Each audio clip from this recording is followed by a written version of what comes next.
Hello बच्चों, let's read this question. The question says light is incident normally on A diffraction grating through which first order diffraction is seen at 32 degree.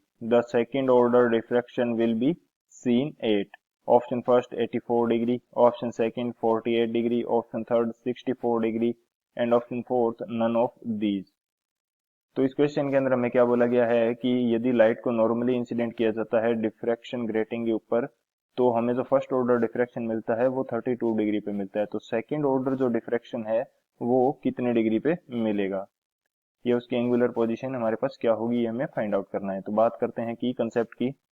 की concept के अंदर हम लोग देखेंगे कि जो डिफ्रैक्शन है इसकी एंगुलर पोजीशन हमें किस प्रकार फाइंड आउट करनी होती है। तो ये हमारा की कंसेप्ट होगा।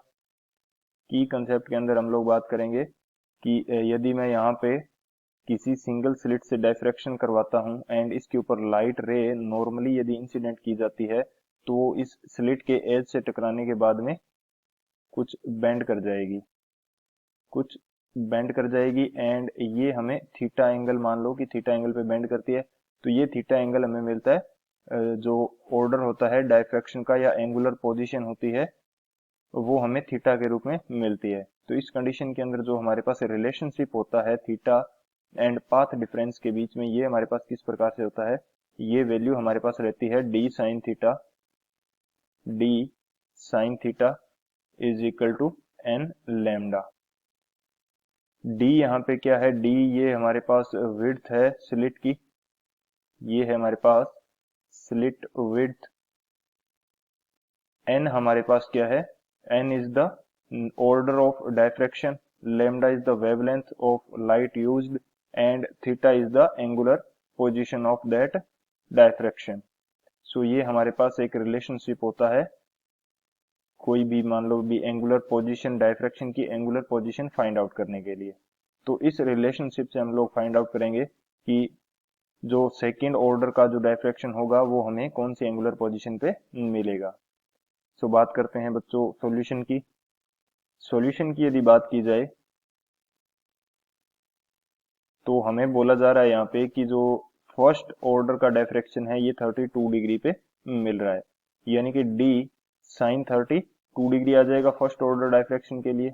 साइन 32 डिग्री, एन की जगह क्या आ जाएगा 1 एंड ये वैल्यू आ जाएगी मेरे पास लेमडा की, यानी कि लेमडा यहाँ से मेरे पास कितना आ गया, डी इंटू साइन 32 डिग्री। ये मेरे पास जो वेवलेंथ लेमडा है इसकी वैल्यू आ जाती है। मैं फाइंड आउट करना चाहता हूँ जो सेकंड ऑर्डर डिफ्रैक्शन है इसकी एंगुलर पोजीशन। तो यहाँ पे मुझे क्या अप्लाई अप्लाई करना पड़ेगा, डी साइन थीटा या डी साइन थीटा यूज करेंगे which is equal to second order diffraction के देख रहे हैं तो एन की वैल्यू क्या आ जाएगी 2 एंड लेमडा, लेमडा की वैल्यू अभी हमने फाइंड आउट करी है, ये हमारे पास आ जाएगी D into sine 32 degree, D into sine 32 degree. तो यहाँ से डी कैंसिल हो जाएगा। तो सेकेंड ऑर्डर डायफ्रैक्शन के लिए हमारे पास साइन थीटा की वैल्यू आनी चाहिए 2 into sine 32 degree and sine 32 degree जो है इसकी वैल्यू हमारे पास होती है 0.529। ये वैल्यू हमारे पास क्या होती है 0.529, यानी कि साइन थीटा की जो वैल्यू आएगी हमारे पास सेकेंड ऑर्डर डायफ्रैक्शन के लिए ये आनी चाहिए 1.06, लगभग 1.06 आनी चाहिए, यानी कि थीटा की वैल्यू क्या आनी चाहिए, या सॉरी बोल सकते हैं साइन थीटा की वैल्यू ग्रेटर देन 1 आनी चाहिए।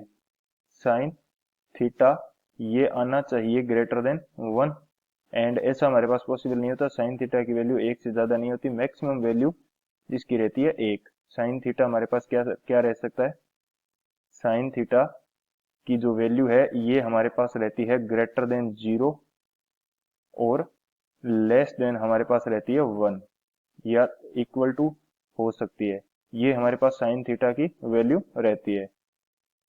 तो ये हमारे पास जो sine theta is equal to 1.06 ये हमारे पास पॉसिबल नहीं है।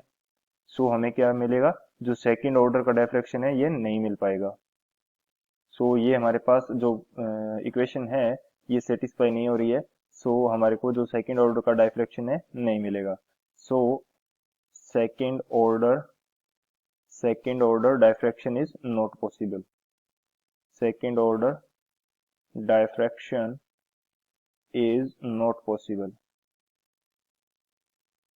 यानी कि सेकेंड ऑर्डर का जो डायफ्रैक्शन है ये हमें नहीं मिलेगा। सो हमारा करेक्ट ऑप्शन कौन सा हो जाएगा, जो none of these fourth option है ये हमारा करेक्ट हो जाएगा। So option D, none of these is the final answer. I hope you understood it well. Best of luck. Thank you.